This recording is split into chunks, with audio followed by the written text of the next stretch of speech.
kondisi krisis, banyak yang perusahaan yang pilot, PHK besar-besaran, kemudian itu dibuktikan secara real, harga emas naik hampir 1 gramnya 2 juta.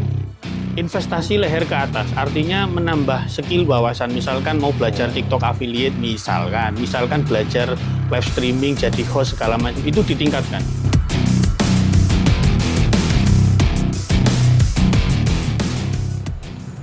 Halo Sobat Blangkoners, berjumpa lagi bersama saya, Engelbertus Kukuh Widiatmoko di Dosen Blangkon Channel. Kehidupan terus berjalan, ada saatnya lihat spion, mari berbagi pengalaman bersama Dosen Blangkon. Sobat Blangkoners, saat ini Dosen Blangkon kedatangan tamu yang luar biasa istimewa. Istimewanya seperti apa, bagaimana menjadi istimewa, nanti kita akan berbagi cerita. Saya menyapanya Mas Agus. Assalamualaikum Mas Agus. Sehat G? Alhamdulillah Pak. Sobat Blangkon, ini Mas Agus ini menjadi tamu istimewa karena ada perjalanan hidup. Meskipun profesinya bagian web, tapi kita tidak mengulik tentang webnya, tapi perjalanan hidup dari zona nyaman masuk ke dunia belantara. Dan sekarang silakan Mas Agus menyapa sekaligus memperkenalkan diri ke Dosen Blangkon. Ya, selamat malam. Assalamualaikum warahmatullahi wabarakatuh. Para sahabat Dosen Blangkon yang berbahagia. Perkenalkan, nama saya Agus Chandra Kurniawan, berdomisili di Malang. Salah satu profesi yang saya kerjakan untuk saat ini fokus di bidang SEO website sama jasa optimasi marketplace atau agensi marketplace gitu. Agensi marketplace. Ya. Sobat Blangkon, untuk kita dalam bekerja itu memiliki rasa nyaman. Mas Agus ini punya perjalanan berada dari zona nyaman, lalu mengambil keputusan mengeksekusi, dia harus resign untuk mengembangkan diri. Nah, ini bisa diceritakan Mas Agus ke Sobat Blangkon, perjalanan sedikit tentang hidupnya. Iya, jadi keluarga saya, bapak ibu, semuanya wira swasta. Wira swasta. Wira swasta. Okay. Bapak ibu wira swasta, lebih tepatnya pekerjaannya itu munguti sampah. Jadi munguti sampah itu, iya serius ini, munguti sampah. Sampahnya didaur ulang segala macam, tapi lebih spesifiknya itu jualan koran bekas terus dijual ke pasar. Jadi kadang di pasar itu kan ada buat ini Pak, bungkusnya Lombok apa ya, lebih tepatnya dulu di situ. Mulai saya SD sampai saya kelas 5 SD, kelas 4 itu sudah belajar cara kasar ini ngerombeng. Yes. Alhamdulillah sampai di situ, kemudian saya sampai MTS masih seperti itu. Nah, karena kondisi memang nggak mau seperti itu, tentu kepingin yang lebih sejahtera, makmur, otomatis saya harus sebetulnya meningkatkan value. Value itu nilai. Jadi apa yang bisa saya jual supaya saya nggak begini terus, supaya saya nggak dalam posisi yang rombeng itu tadi sebetulnya. Value nilainya itu. Iya. Lambat laun, terus kemudian masuk ke SMK sudah masih seperti itu, masih ngerombeng kadang, masih jual kardus bekas gitu, masih jual koran itu ke pasar, koran atau kertas bekas itu ke pasar, masih seperti itu. Nah, baru titik puncaknya masuk salah satu universitas swasta di Malang. Nah, dari situ titik balik saya, menurut saya itu salah satu hadiah paling besar yang diberikan oleh Allah kepada saya pribadi sama keluarga, yaitu dapat beasiswa 8 semester full gratis, nggak bayar sama sekali. Nah, dari situ kemudian saya berusaha belajar mulai sebelum lulus, sebelum masuk kuliah itu sudah senang ngutek-ngutek komputer sebetulnya Pak. Oh, sudah mulai ya tertarik di dunia komputer. 2008, 2009 sudah bekerja di dunia warnet. Zaman itu internet nggak seperti sekarang ya. Jadi zaman 2008, 2009 tuh warnet masih langka. Tertentu saja orang yang punya warnet, ya saya jaga, saya jalanilah itu. Mulai dengan gaji 25.000 sehari, tapi seharinya itu mulai jam 3 sore sampai jam 3 subuh. Jam 3 sore Sampai jam 3 subuh. 12 jam. 12 jam, tapi 25.000 dan bekerjanya tidak setiap hari. Jadi bekerjanya cuma Sabtu Minggu. Jadi jagani pas weekend itu rame. Jadi di warnet dulu kan banyak yang game-game segala macam. Nah, saya mulai merintisnya dari situ, kenal dunia internet segala macam. Gitu. Ya. Oke. Nah, sekarang agak masuk ini Sobat dan Mas Agus. Bagaimana Mas Agus bisa mengukur dan menilai diri ini? Ini saatnya saya harus mengembangkan diri, saatnya saya harus melihat problematika, itu menjadi tantangan, peluang, atau bagaimana, Mas? Iya. Jadi karena dalam kondisi seperti itu, saya nggak mau terus-terusan menjadi argobel ini. Argobel itu singkatan dari arek golek beling. Arek golek beling atau ngerombeng itu. Ya, saya harus meningkatkan diri. Kualitas diri yang saya tingkatkan supaya saya punya value, nilai di masyarakat. Yaitu salah satu yang ketika saya pelajari, bikin website, bikin blog, segala macam. Akhirnya pelan-pelan banyak orang yang mulai order. Di tahun 2008-2009, 1-2 klien. Terus menerus sampai tak asa sampai pada titik yang sekarang ini masih menggeluti di bidang digital marketing sampai tahun 2025. Jadi total sudah kurang lebih hampir 17 tahun di internet marketing. 17 tahun di dunia digital marketing. Ada suka dukanya nggak, Mas? Dalam perjalanan 17 tahun, apakah Mas Agus kerja sendiri atau bersama rekanan? Terus bagaimana relasi keduanya, apakah baik-baik saja atau tidak baik-baik saja gitu, Mas? Iya. Tentu semua yang kita lakukan, apapun profesinya, itu pasti punya kendala.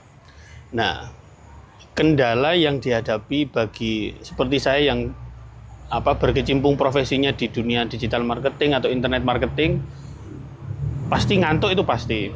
Kemudian suka ngelembur, jadi kadang baru selesai tidurnya pagi itu merasa capek sekali, itu pasti sudah.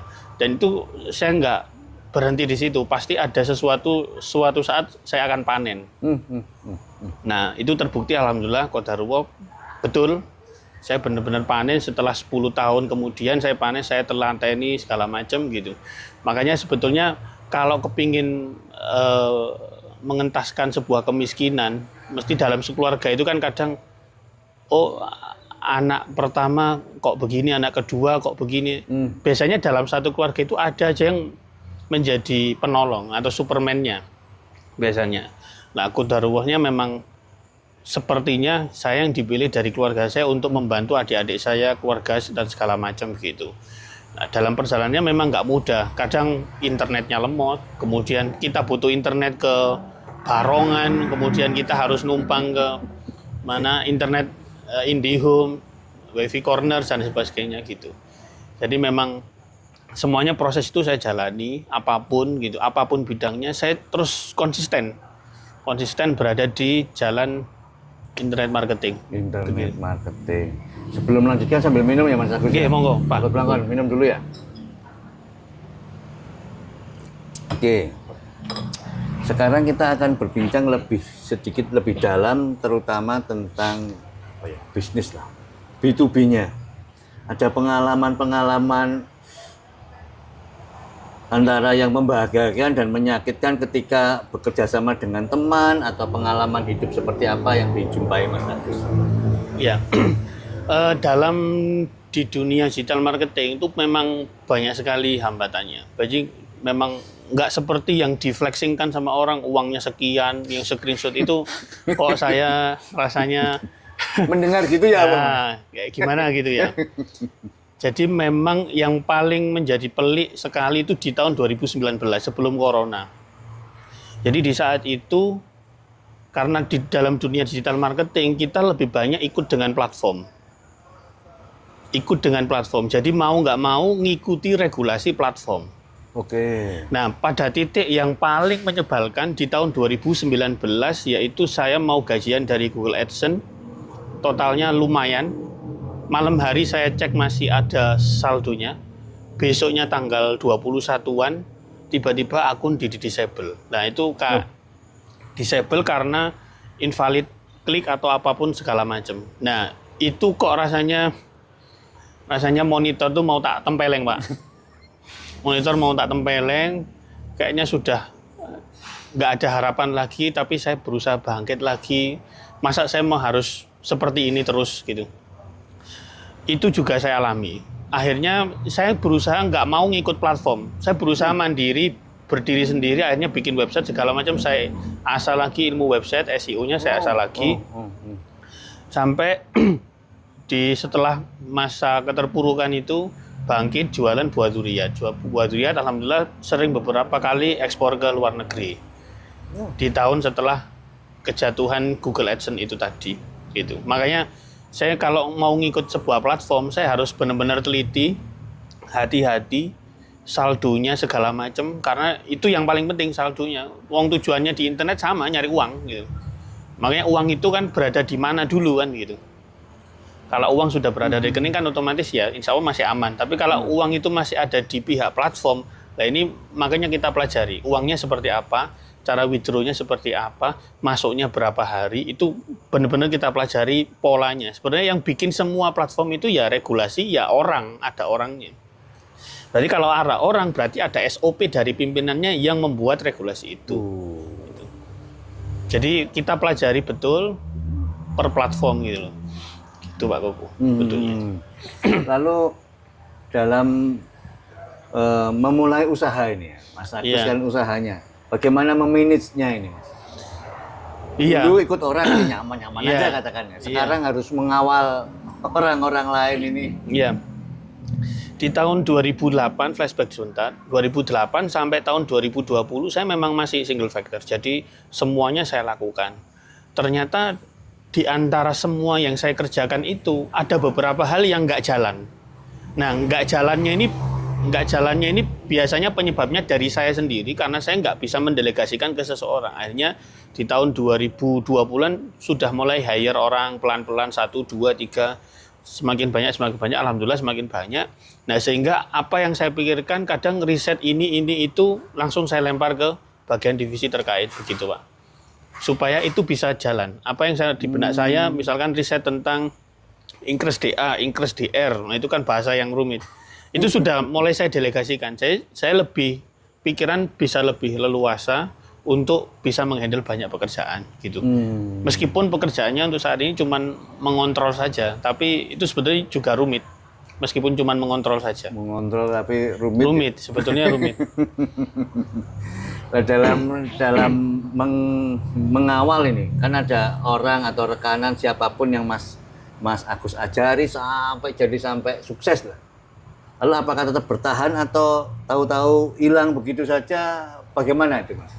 Ya pasti kalau akarnya nggak kuat pasti ya roboh, itu aja. Siapapun ya, kalau sekarang gini, ada seorang A belajar sama saya.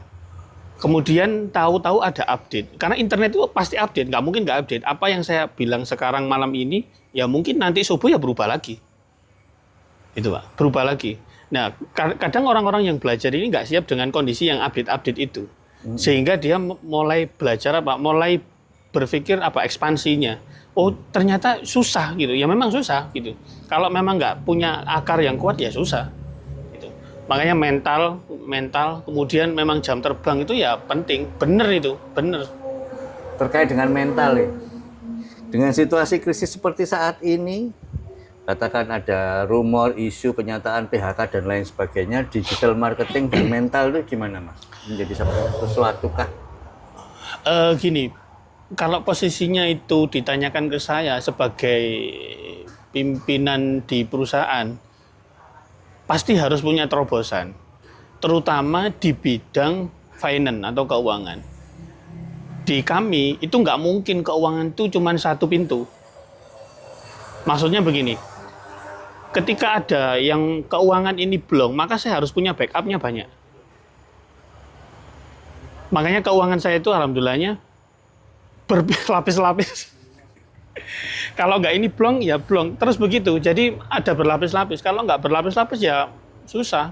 Makanya sebagai ownernya harus memang punya inovasi, visi misinya jelas, kemudian terobosannya juga jelas. Apa yang uang cepatnya apa, uang lambatnya apa, itu harus jelas. Gitu Pak. Kalau nggak jelas ya gimana gitu. Makanya harus keuangan tuh berlapis-lapis. Kalau kalau cuman kita ngandalkan satu sumber, misalkan satu sumber saja yang diandalkan itu toh. Terus kalau ada apa-apanya, ya memang kita nggak kepikiran untuk terjadi apa-apa. Tapi ya sebagai manusia boleh kan, ikhtiar maksimal boleh kan. Nah boleh kan, ya itu yang saya tempuh. Gitu loh, Pak. Jadi jagani apapun tuh saya selalu mengupayakan itu. Kalau bicara tentang bentukan mentalnya Pak Mas Agus ini ya apa Mas? Kok tatak ya? Wah.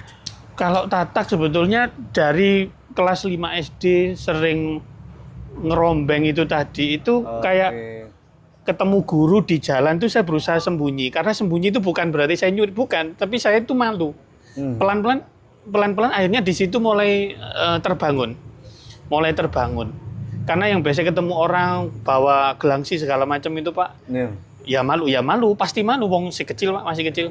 Ya. Kelas 5, kelas 6 itu sampai SMK sudah mulai berkurang itu, ya malu, ya pasti malu.